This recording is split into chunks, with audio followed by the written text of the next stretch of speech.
Hey, everybody. This is Jack Hammer of the Santa Rosa Press Democrat. Welcome to the Tuesday 49ers Throwback Show, as always, with my guest host, my host, guest. I'm not special anymore, Jack. You're special. You're my guest. You're my special friend, my host, co-host is what it is, as I fight my way through the Tuesdays here. But like I said, this is the 49ers Throwback Show, and I got So Real Sunil here with me today, like every Tuesday. How you doing, Sunil?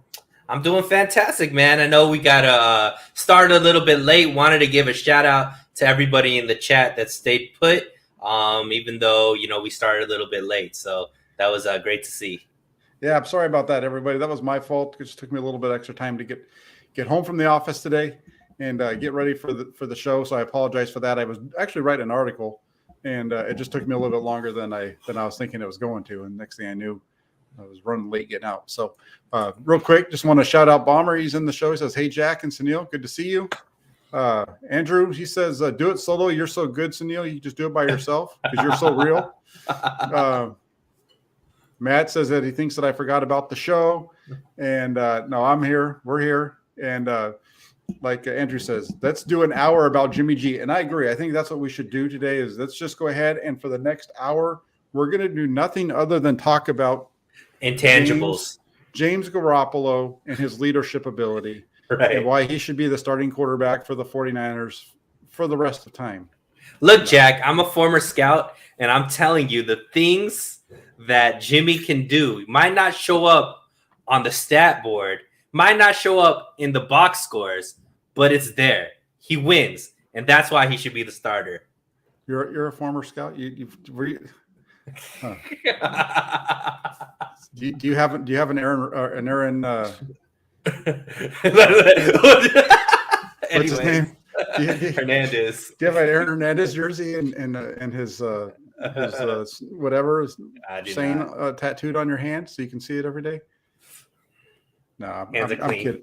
I'm kidding. We're this show's off the rails. We're 2 minutes into it. No, but really, the first topic that we were looking to talk about, there's a lot going on with the 49ers right now. And it was really, discussing the offense. And do you see changes to the 49ers offensive strategy headed into 2022? And it's probably mostly going to be around due to the fact that they're changing quarterbacks to Trey Lance. But do you foresee some changes coming up with the offense?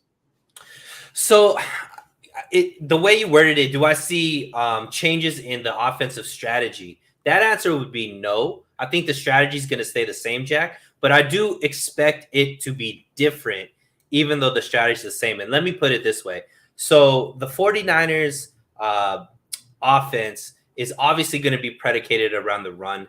It's a run-first team. Shanahan loves the zone running scheme, and I don't think that's going to change even with Trey Lance there and his stronger arm. Trey Lance is elite when it comes to play action. So you can only run play action if your running game is going to be effective.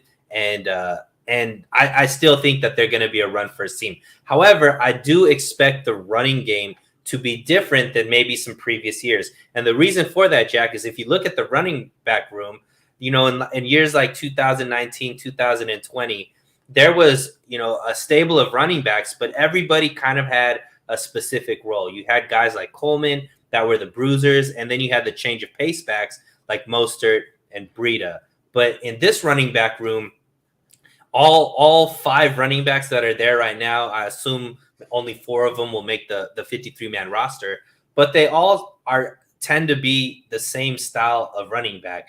Guys that primarily run in between the tackles, guys that are, power runners, not necessarily your speed finesse backs like Mostert.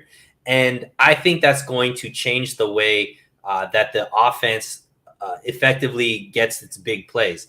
In the past, they would punish the opposing defensive line, and then you'd see in the second half these longer 40, 50, 60-yard run plays that would lead to touchdowns. I don't think that's going to be the case because the breakaway speed from the running backs isn't as fast as running backs in previous years like Mostert. I do imagine you'd see earlier in the game more 3 to 5 yard rushing attempts, and then later on, maybe those turn into 10 and 15 yards. But I think the majority of the big plays that are going to happen within this offensive scheme are going to be based off of Trey Lance's arm, because the running game is going to be so effective, gaining 5-6 yards per play. Now the play action pass is going to be more effective. And because Trey Lance is willing to throw the ball a little bit deeper than maybe Jimmy would have in previous years, that's where you're going to see a majority of the larger plays through the air, rather than through the run game, which is a little bit different from how the offense has been in previous years. Yeah, I think there's going to be some changes to the offense and the way that they go about it. I agree with you, and I think that it's going to be they're going to be leaning to the passing game to provide the explosion more than they've done in the past. It's going to be more about Trey Lance doing that for them. That's the kind of stuff they didn't get out of Jimmy Garoppolo, right? So they're going to expect Trey Lance to be able to give them that explosive element to the offense. I do foresee there to be some changes with the running game as well, and the way that they go about it. We saw some changes when Trey Lance was in the game, both week 5 against Arizona and then also in week 17. The way that they went about their business in the running game was a little bit more between the tackles, which, goes to, again, last week we talked a lot about Ty Davis Price. And so that's kind of why I think he fits what they're looking to do. I think with Trey Lance in there, this is, we call this the 4 years throwback show. So let's throw this back a little bit. Let's throw back to 2012 when Kyle Shanahan was in Washington with RG3. I tweeted out about that today, how Robert Griffin III in his rookie year, he was only 22 when he started that year. Trey Lance is 22. The trade and everything to get those players was very similar. One team gave up a second-round pick instead of a third-round pick, but other than that, there were still 3 first rounds used and so on to get there. When you look at what Shanahan and his coaching staff had to do to kind of build an offense around RG3 and his running ability, I think we're going to see a lot of that kind of stuff playing out with the 49ers here. We saw it last year, and I would expect to see, that zone read be maybe a little bit more of a point of emphasis for the team headed into 2022. Do you think, Jack, because I know you've watched more in depth, maybe Kyle Shanahan than I have outside of the 49ers. He obviously has done, wonders. He's had, quarterbacks that have succeeded under him being the offensive coordinator, quote unquote. You have RG3. Obviously you have a guy like Matt Schaub, who had a Pro Bowl type year when he was, when Shanahan was there. Obviously, Matt Ryan had, I think, an MVP year when Kyle Shanahan was calling plays over there. And then we've seen what's happened with Jimmy G here. Out of those kind of 4 types of offenses, with Trey Lance being the guy that we know, with the dual threat as well as just the arm that he has, how do you envision maybe the play calling being a little bit different? Do you think it's going to be closer? I know you brought up the RG3, but do you think there's going to be some of maybe the offensive, I guess, the air kind of passes that we saw with Schaub and Matt Ryan, because those guys had maybe similar type weapons that the 49ers have, where maybe Washington didn't have the receivers that, that Trey Lance is going to be able to utilize?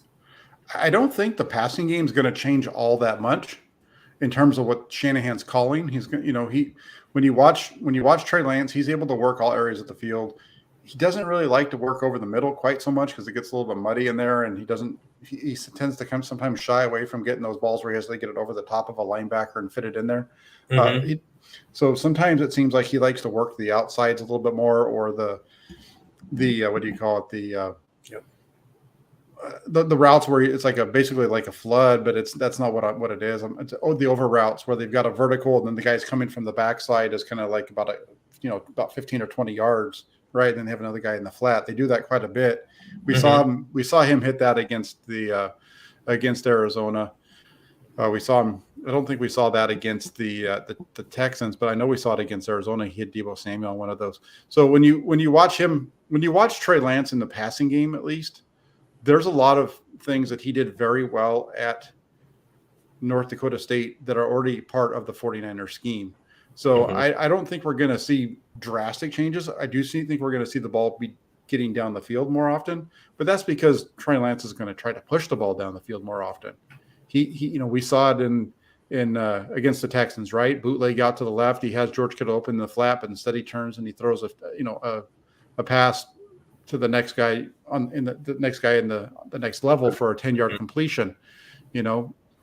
Was that the better play than hitting Kittle and letting him run with it? It's 6 of one, half dozen of the other, but I think you're going to see that ball go down the field. That's part of why I feel like a guy like Brandon Ayuk is going to see his numbers improve, because he's going to get hit on some of those deep routes that where the ball wasn't getting thrown before. I think it's going to help Deebo Samuel out as well.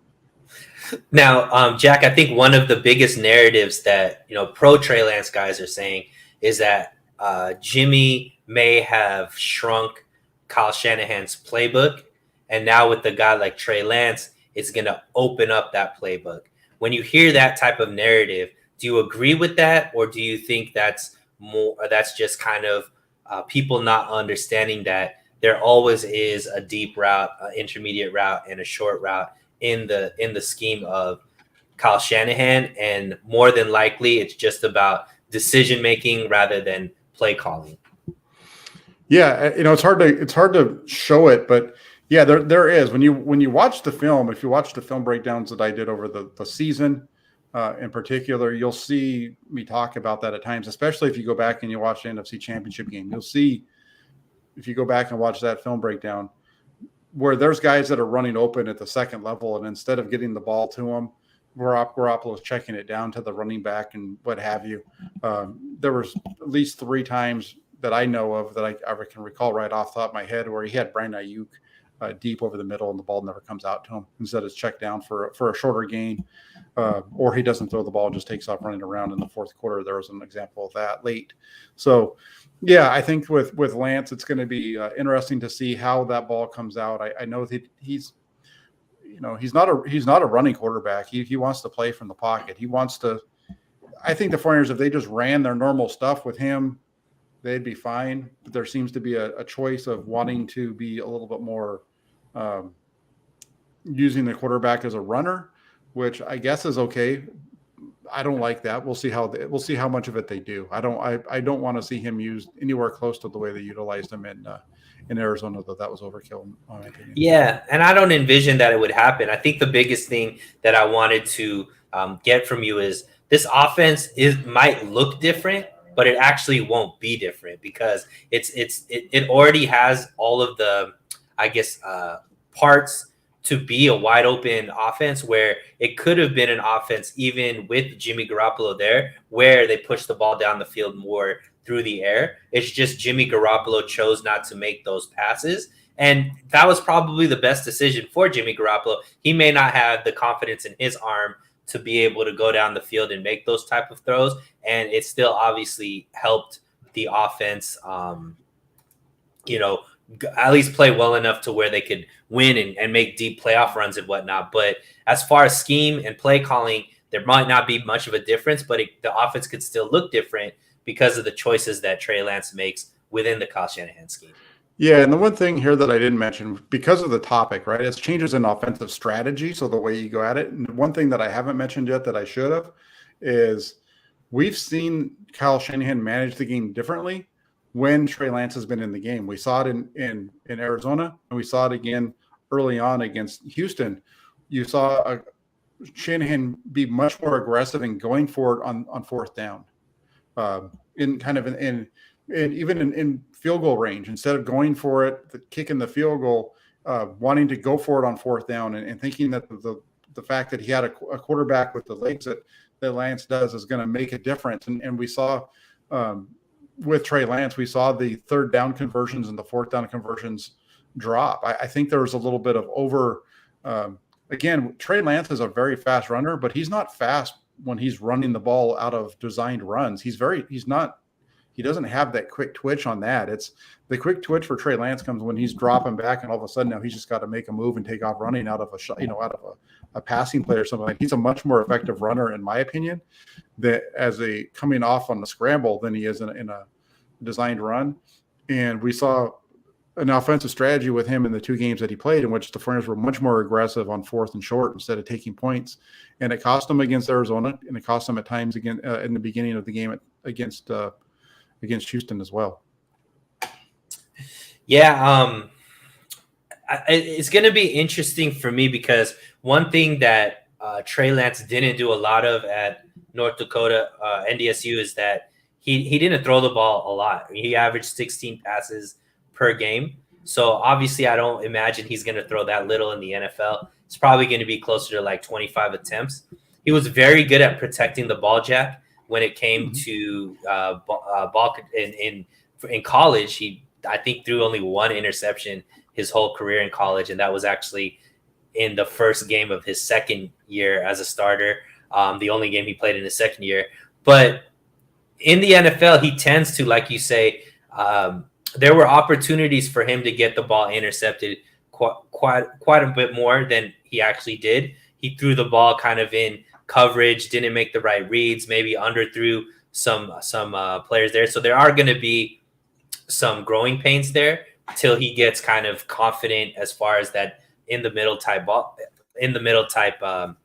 play, because I assume it's going to adjust where the defenses realize that he's more comfortable on the outside, and then they kind of force all the action to the middle where the linebackers could play more of a role. So it's going to be kind of interesting, the chess moves that Shanahan has to do as far as making sure that Trey is progressing in the right way. And it's going to be great to watch. I mean, I think that there's this narrative that Shanahan isn't good at developing quarterbacks. It's something that I personally sometimes have thought about, because you haven't seen maybe the success in some of these guys like a Beathard or a Mullins, even though they had good years or moments, you didn't see kind of the evolution there. But, you know, Trey Lance is a much better talent. He's obviously a first-round talent versus undrafted and a third-round talent. You saw what he did with RG3, and you've seen how he's elevated guys like Schaub and Ryans. So it's going to be great to see him take this project and see what he develops over the next few years. Yeah, no, I think it's going to be good. I since we're talking Trey Lance really quick, that's one of the things that I've just been blown away by over the last. I just published an article on at the Press Democrat about an hour and a half ago. I'm blown away by the amount of negativity that we're seeing regarding Trey Lance on just a regular basis. Last week we have the Matt Lombardo, coming out and saying that the 49ers coaches are underwhelmed by him. Now you've got Mike Florio and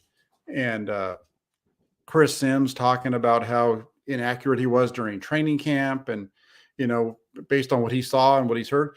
Chris Sims wasn't even around Santa Clara and San Diego when the 49ers were in training camp. I was at training camp the majority of the time. I know Grant was there all the time, and between the two of us, neither one of us even ever saw the guy there. So he's hearing about it from somebody else. I don't know if he's making it up, but I can, I know that when I was there, I never saw Chris Sims, and I know Lombardo was never there because he's out in Philly. And to say that he was, the stuff that you're hearing about the inaccuracy in camp, the lack of the deep ball, all that kind of stuff. I mean, come on. If you were at training camp for any length of time, and I know that there's some 49er fans that were there early on when the fans were able to be there, to say that Trey Lance was throwing an inaccurate, wasn't accurate on the deep ball, I got to ask you what you're watching if you're coming away from 49ers practices early in camp with that being your takeaway, because it's you might need to rethink what you're doing if that's what you're seeing, because that's not even close to what I was seeing. It was on a daily basis when I was there. We were seeing the ball go down the field with Trey Lance, and he was hitting big throws. I even tweeted out one day, another practice, another deep ball from Trey Lance. And, we all saw the throw where he rolls out to his left and he makes the great throw to Trent Sherfield on a deep route. But right.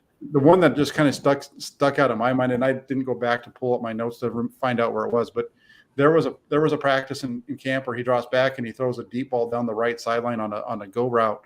And it was just perfect, right over the top with the fingers of the defender into the receiver for a nice play along the sideline. They came back the next play with Jimmy Garoppolo running the same thing. And you know what the result was, because it's Jimmy Garoppolo. And so, you just the stuff around him, I just don't know where it's coming from. Yeah, it's interesting. I mean, we can speculate, but clearly there seems to be more negative. There seems to be like more negative news when it comes to Trey Lance versus the positive. I mean, there are people that are saying a lot of positive. Obviously, Rich Eisen is a big guy who comes out and says a lot of great things. The complete opposites of what we've been hearing from guys like Lombardo and Sims, where the coach is enamored with Trey. And I think you just see from the moves that the 49ers have made and the coaching staff obviously actively shopping Jimmy Garoppolo. You're not making those kind of moves if you don't see a future with Trey. And they don't have to do that, right? They don't have to trade Jimmy if they didn't have faith in Trey Lance. They still have a guy under contract that has taken them to 2 NFC championship games in the last 3 years. You're only making that kind of a move if you believe that you can still have success with the kid that's there. And I think not only do they think they could have success, I think they feel like they could take their team to the next level, which is why they're making the moves that they're making. So I think it's much ado about nothing. I think it's just off-season. There's not too many crazy storylines right now, so might as well make some stuff up around Trey Lance. Well, I think talking about Trey Lance gets you hits, right? Mm-hmm. And so that's part of it. But the other part too, and I speculated this in the article, so I might as well just say it here. The 49ers went with Trey Lance when every national media person was telling you and was doubling down on the fact that they were going to draft Mac Jones. Instead, they take Trey Lance, kind of made him look silly, especially after the draft when they were asked about it, and Kyle Shanahan kind of chuckled about it and was like, we made the trade, and before as soon as the trade's announced, you have two people coming out and saying that it's going to be one player, and it's not our job to go out there and tell them that they're wrong. And I think that might have rubbed some people the wrong way. And you've seen it repeatedly. I mean, come on now, Adam Schefter is the biggest fraud. I'm sorry, guns are blazing. With the stuff that he has said this offseason, in regards to the 49ers have the money right now to sign Deebo Samuel, and it's all about Deebo Samuel. No, they don't. They don't have the money to sign Deebo Samuel. They can't sign him right now. Jimmy Garoppolo is taking up the cap space. They can't give him a contract that's close to what anybody else is getting. He was overboard last year on the fact that it was going to be Mac Jones. Everything that he says gives himself an out because he this is what not totally, but that's just the way that he is. Ian Rappaport's a little bit more upfront and straight with it, But I mean, these national guys, they're just talking. And, Chris Sims is cool, I guess, if you want to listen to him. Every once in a while, he has some good stuff that he talks about. Chris Sims is his dad was a Hall of Fame quarterback. So I guess we'd listen to him. Yeah. And I mean, supposedly, obviously him and Shanahan are like really close friends. So I think that gives him a little bit more a validation when it comes to whenever he brings up something about the 49ers. People just think maybe that's coming straight from Shanahan, but he's made it quite clear that he doesn't really get his information from Shanahan. It's more just what he's seeing or hearing from other sources and whatnot. Yeah, I mean, look, at the end of the day, we're going to be able to see very soon. Training camp is starting, and we're going to see firsthand, what Trey looks like. And, in a few months, the season's going to start. And, now we get to go off of what we're actually seeing versus what we're hearing. And a lot of questions are going to be answered. Yeah, I'm sorry. I'm getting up. I just everything around the Trey Lance thing I just got to say it. Between this Daniel Kelly guy, who the heck is Daniel Kelly? I mean, that guy's the biggest dork that I've ever seen. And I'm sorry. I know that you like the guy and you talked. No, hold on. But I brought him into the circle. It was my fault. I apologize. That guy and this Lobs guy and this AD 49ers. I'm just going to go ahead and, Christmas, the stuff that they say, it's just some of the stuff that you hear. And, I try not to get into it on Twitter because I just don't want to deal with it on my timeline. I don't block people because I just don't. But man, it's just, and you saw it. I mean, they sent out a happy birthday thing to Trey Lance, and his response is QB1. I mean, QB2, give me a break. I mean, if you want to try to make a name for yourself, that's cool. But I'm not gonna. Who am I, right? I'm just a guy I'm a reporter for the Santa Rosa Press Democrat, and I have a YouTube channel. I know football because I've been around it for a long time. Whatever. I have a lot of knowledge on the game.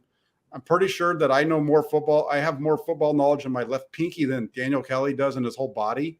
But, it's just one of those things where, hey, you got to come out and you got to say crazy things and people are going to give attention to you. And here I am wasting 2 or 3 minutes of talking about the guy.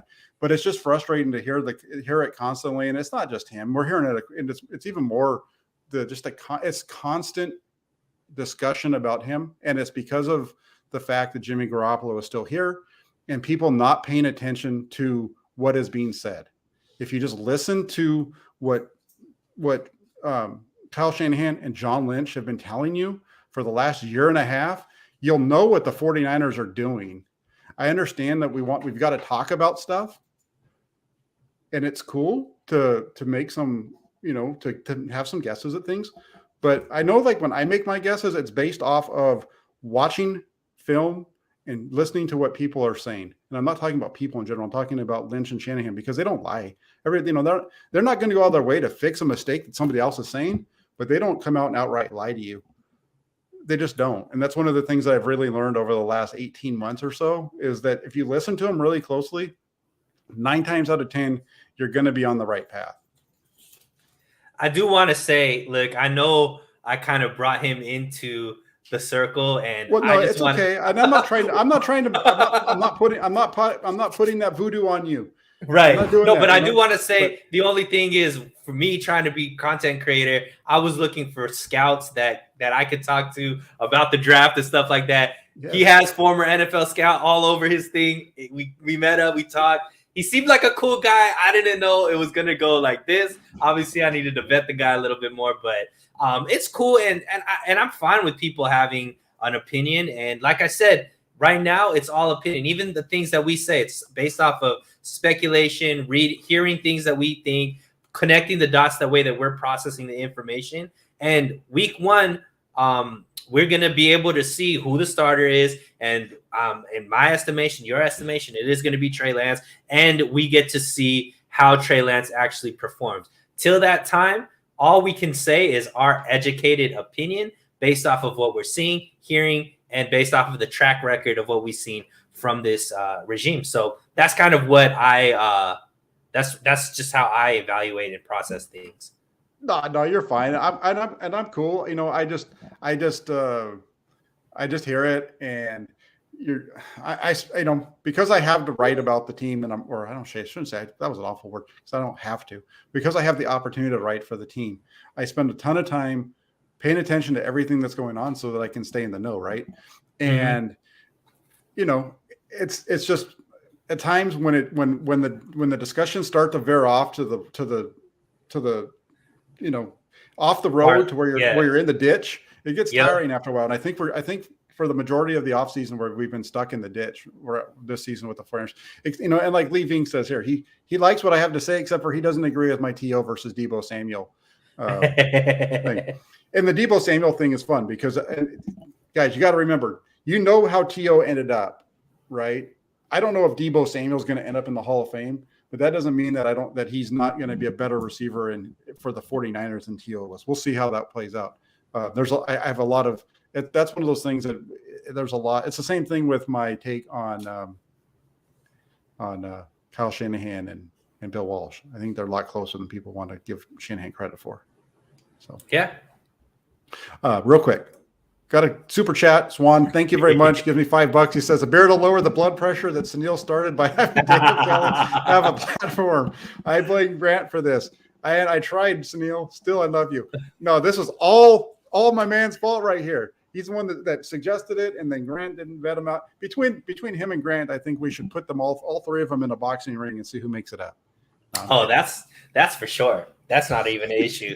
I'm having fun. I'm joking around. Totally joking around. But no, I'm looking forward to seeing. Thank you very much, Swan. I appreciate the donation. I'm looking forward to watching the way that this thing plays out because I think it's going to be a lot of fun. I think the Furnace are going to be really good. Really quick, the kind of changing gears. Let's get me off of that. Let's calm me down a little bit. Changes in the defensive strategy. Changes in the defensive strategy, in your opinion, for 2022? Yeah, and I think this also can be about what we've been seeing the last few years as far as how the 49ers have changed their personnel. So one thing that the 49ers tended not to put a lot of resources in was cornerbacks. And this offseason and even last year, they drafted 2 corners that were known to be press corners in Ambry Thomas and Diamador Lenore last season. This offseason, obviously, their biggest pickup was Travarius Ward, who is a press man corner. They also drafted 2 more corners this year that are known more for being press man corners. So what do you think they're going to start doing in the secondary? Is probably playing more press man. And when you look at it, Jack, you see we were going, PFF put out this this graphic with all of the NFC West quarterback or wide receiver duos. And it's pretty impressive. And when you even take it farther past that, just the NFC West, you look at what the Vikings have and Adam Thielen and Justin Jefferson. You look at what the Eagles have with AJ Brown and Devontae Smith. You look at, what the Commanders have with McLaurin, and I forget the rookie that they drafted that is pretty good there. Obviously Tampa Bay has, the duo over there. So when you look at the top teams that are all vying for playoff seeds, and I when I did my math, it's about 10 teams, Jack, that I think are going to be vying for those 7 positions. All of those teams are stacked at receiver. So just playing zone, I don't think is going to be good enough when you have that much talent on each side. Plus, a lot of these guys have a third slot receiver that's very capable as well. So to be able to combat that, you have to be able to have guys that could play one-on-one to be able to maximize everything else on the field on defense. So I think that's going to be one of the biggest changes.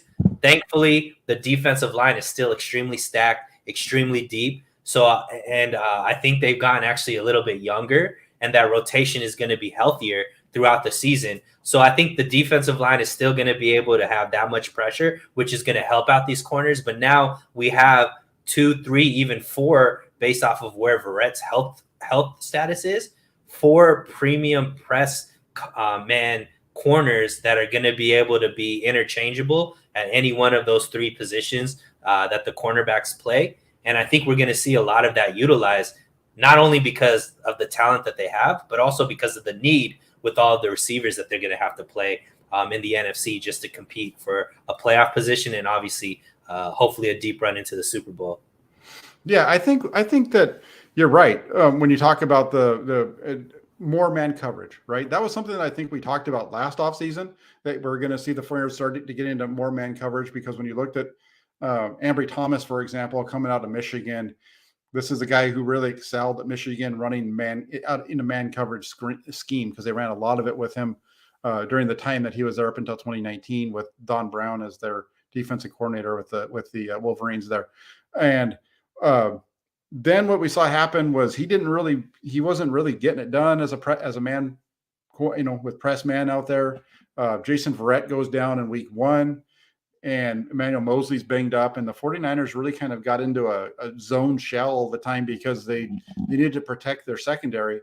I think that's why the going out and getting Ward was the biggest move that they made. They needed to get a guy that they could kind of lock down one side. People are going to take this wrong. Think about the 49ers in 1994. Part of what made them such a better defense in 94 against the Cowboys was that they had Deion Sanders, right? And Deion Sanders was able to lock down one side of the field, and they were able to roll the coverages to the other side and help out the other guys. And that's, I think, partly what the 49ers are looking to do now. Now they're solid with Ward. They know that they're going to lock down one side. They can maybe help out the other side a little bit. They have Verrett coming back. If Verrett's healthy, does he make the team? If he's healthy, I think absolutely he makes the team. Right. Well, I guess the only reason I asked that question is because if he's healthy, do you keep Verrett on knowing his injury history over a rookie that might be better for your team long term, right? But no, I think you're right. I think they're not making any moves on Emmanuel Mosley. They're not in a hurry to extend Emmanuel Mosley. So this might be Emmanuel Mosley's last season in San Francisco anyway. He deals with injuries all the time as well. So the 49ers had a lot of depth at cornerback. I think you're going to see them run a little bit more man on the outside. They're going to be able to run more 3 deep concepts or single high concepts, which is going to allow them to keep Talon Hufanga, who I expect to see win the starting strong safety job, play more up in the box, which plays to his strengths. And so I think that's the change you're going to see. A lot of what you talked about. And then you've got the pass rush. The pass rush has Ferraris coming off of both ends with really good interior pass rushers. With the move of Eric Armstead to defensive tackle, although it makes me chuckle because part of the reason that everybody talked about his contract being good was because of his ability to play inside and outside. The fact that they moved him inside is the best thing that they've done for him. Makes him he's such a better player from the middle, and he just dominates inside there. That's what he's best at. And right. And if you could get anything out of Kinlaw, now we're talking about very elite inside. If Kinlaw could stay healthy, obviously big if, but even if he can't, still you got a lot of depth there with guys that could come in on a rotation. So you just envision that this team is going to be a lot more productive. Second year of D'Amico Ryans as a coordinator, obviously his confidence is there. We saw a lot of growth in him and his play calling as the season went on. Obviously you could see the biggest change from week 3 when he was play calling against Green Bay to the NFC divisional game, when what he was able to do to slow down Aaron Rodgers and eventually us getting the victory. So I think you're just gonna see a well-oiled machine. They got a lot of horses there. Obviously that safety role, that Tart is no longer obviously here to be that safety alongside Ward, but maybe Hufanga does that. Maybe Odin, whoever else they put back there. But overall, I think they're just much deeper, much more talented, younger, healthier. It's just gonna look, I think, even better than the defense last season. Yeah, I think they definitely have the possibility of doing that. I think they're much better on the defensive line. And you mentioned Javon Kinlaw. The good part about it is with that depth, he's a pretty good pass rusher. And if he's healthy and everything like they're saying, if all that plays out to fruition, comes to fruition, they're going to be very, very strong along that defensive front. The defense is really the least of my worries with this team. I think they're going to be pretty solid. I know people talk about that safety position, but I think they're going to be fine there as well. They were 2-1 last year with Talon Hufanga starting. I think they'll be fine. I'm with you. And that was during the bad time of their season as well, when they were 2-1 with him out there. It was when they were not winning on a regular basis. So the other kind of thing was getting back into the playoffs. Warriors are there. They're going to be starting a rookie quarterback. What to you is the most important factor for them to get back? So one thing that was the common theme to me last season, Jack, was the 49ers didn't have one game where they put together a solid 4 quarters of play. And you tend to see the first half, the offense struggled, and then the second half is where they were able to pick it up because the defense just kept them in the game till the offense was able to finally figure things out and score enough points to actually get the victory. What I want to see and what I think is going to be the biggest, most important factor is the offense getting off to better starts. Like, we can't keep trying to dig ourselves out of a hole, especially with a young quarterback like Trey Lance. You don't want to put that kind of pressure on him where constantly he's having to come back, where now the team has to be more one-dimensional because they're trying to catch up to the other team's offense and having to put more points on the board. If they could stay a balanced offense where they could run the ball and pass the ball evenly, which is more Trey Lance's strength, that's going to be what leads them to the most success. And I think that the key is being more effective in those first and second drives of the game where they're actually coming back with points versus, being scoreless like it was a lot of the season last year. Yeah. Well, I think for me, the biggest factor in getting back into the playoffs it's going to be the play of Trey Lance, the quarterback. If Trey Lance is the player that everybody expects him to be, or at least the people that believe in him expect him to be, I guess I should say, given the current climate around him, if he plays to the level that the 49ers expect him to, they're going to be a playoff team. They have the talent. They have Deebo Samuel. They have Brandon Ayuk. They have George Kittle.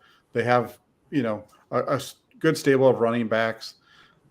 They have Fred Warner and Nick Bosa and big group of guys on the defensive side. And I've said this a few times, even in 2020 when the 49ers dealt with all those injuries. If Jimmy Garoppolo had been healthy throughout that season, that's a playoff team.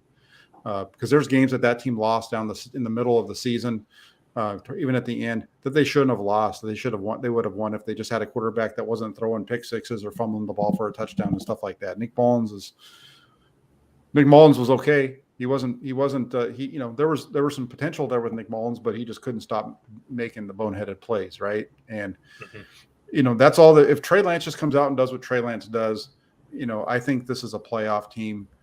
I hear what you're saying. They need to run the ball. They need to tackle well. They just need to be on the same page. I think the beginning of last year, they just weren't on the same page, and they were kind of trying to find themselves. And once the quarterback situation resolved itself, and they just kind of rolled with Garoppolo and kind of figured things out on the offensive side of the ball, they turned it around. They had a couple of tough losses in that first half too. Yeah, I agree, but also a lot of those games were a lot closer than they needed to be. And you're right on that. And the reason for that was it seemed to be pretty much to a T, Jack.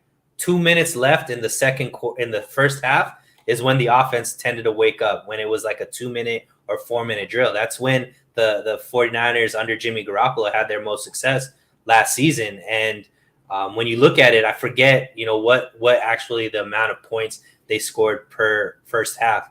It's pretty low. And if you take out even the last 2 minutes of each half, it's even lower because that's where they got a bulk of their points. So I don't think that they're going to be able to maintain and be as dominant as I think that they can be unless they learn how to score in that first quarter and, in the early part of the second quarter, because now all of a sudden you turn the other team to be more one-dimensional. And that's where I think this defense could start becoming more of a turnover type defense when they have to force the other team to just pass the ball, because now you have all of these the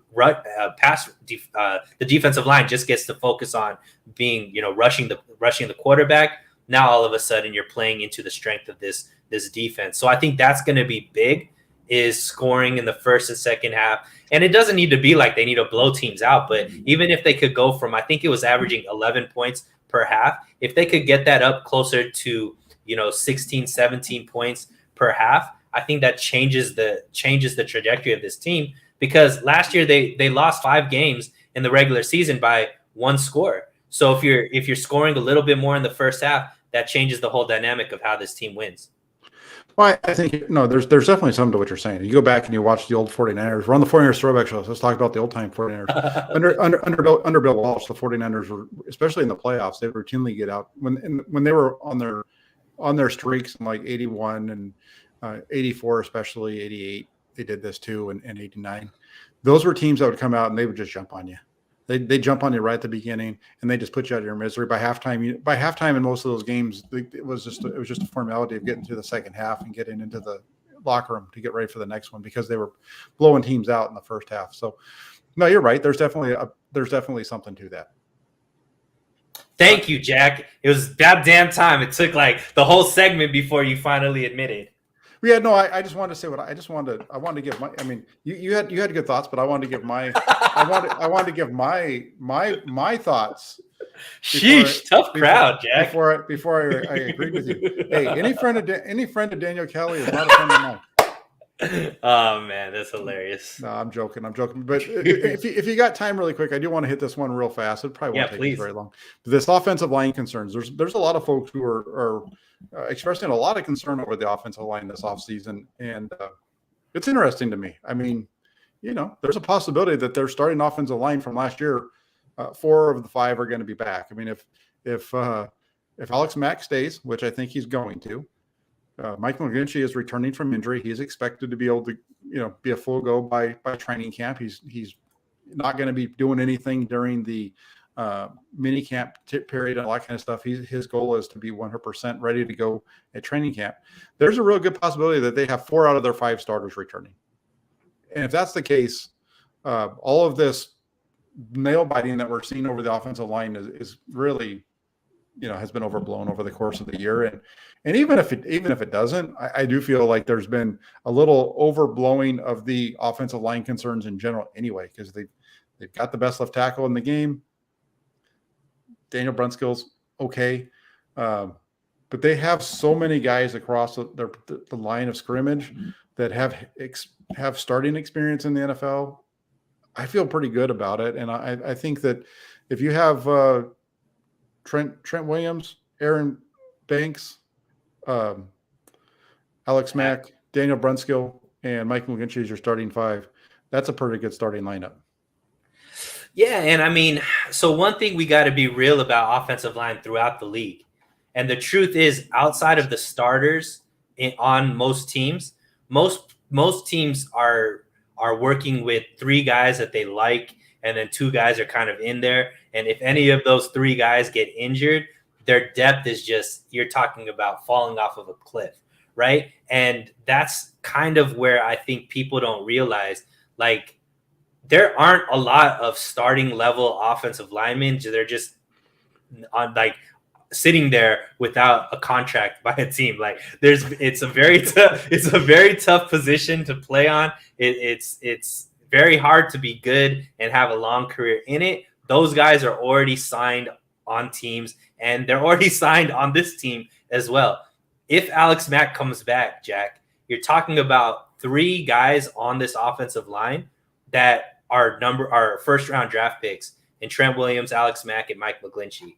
Then you're talking about Aaron Banks, a second round draft pick. So 80% of your offensive line was drafted in the first 2 rounds. So when you're talking about talent level, that is probably, I would put that up as maybe one of the best in the league when you're talking about offensive linemen in that high draft picks. Not too many offensive lines are built with that many first and second rounders. Then you talk about a guy like Mike McGlinchey, Daniel Brunskill, who has started so many times for the 49ers all last season at right guard. And if he's there, or even if he gets beat out by a guy like Jalen Moore, that's great, because if you're beating out a guy like Brunskill, who is a seasoned vet in this league that has started for this team when they've made deep playoff runs, and Moore could beat him in training camp, great. And then you look at behind, now we're talking about so many young offensive linemen that were drafted that can play multiple roles, that fit the scheme that the 49ers can now develop. I think you're just in a very, very good position. And like you said, the offensive line, although maybe doesn't have the big names that we've had in past years, like especially under Harbaugh and all that kind of stuff, we had, just where we're drafting guy after guy that are just big names. Mm-hmm. These guys fit the scheme. They play well, and they know what they need to do, right? Just block in the run game, try to hold up in the pass game as much as possible. But yeah, I'm fine with where this offensive line is. I think it's a lot of exaggeration, just because there's this whole trend of the 49ers needed to go all in. I just think they did, because they went just based off of depth versus let's just throw all of our assets at a big name that, maybe he works out, maybe he doesn't. But I think just having depth there at every single position is a much more strategic way of going about it. Yeah, no, you're right. And then, also I just retweeted right now. So if you guys go over to my Twitter in a minute, you'll see it. But there was a thing, PFF, whatever you want to say about PFF. But since my narrative matches what they're putting out there, I'm going to bring them up. But there was a thing over the weekend, and it was the offensive line rankings and pass protection after the draft, based on the starting 5, the projected 5 starters from Our Lads, which is Our Lads does depth charts for all the teams in the NFL and some colleges and stuff like that. So based off of a starting offensive line that has Trent Williams at left tackle, Colton McKivitz at left guard. Colton McKivitz, not even Aaron Banks. Colton McKivitz. Alex Mack at center. Daniel Brunskill at right guard. And Michael McGlinchey at right tackle. According to PFF and their charts, the 49ers have the 8th best pass blocking offensive line in the NFL. That's just what they say. I don't know. I don't think they're that far off. I think the 49ers pass blocking is underrated in a lot of ways. They've always been okay. Last year they struggled because they had, seriously, Tom Compton was the right tackle. Tom Compton's okay. He's a really good run blocker, but he really, whatever you want to say when it comes to Michael McGlinchey and his struggles in pass protection, it's a bigger struggle when you get to Tom Compton. So I think with McGlinchey back, that really helps that group out. Yeah, I think you've done a great job, more than most, talking in depth about how this offensive line will be all right. How a lot of this offensive line depth has played in meaningful games and held up fine. And I think the young guys that they brought in, whomever makes the team, is going to fit in perfectly. And they have a good balance of seasoned vets, guys that have had a lot of experience, and new guys that can take up the mantle in a few years once they, get some experience in the next few years as well.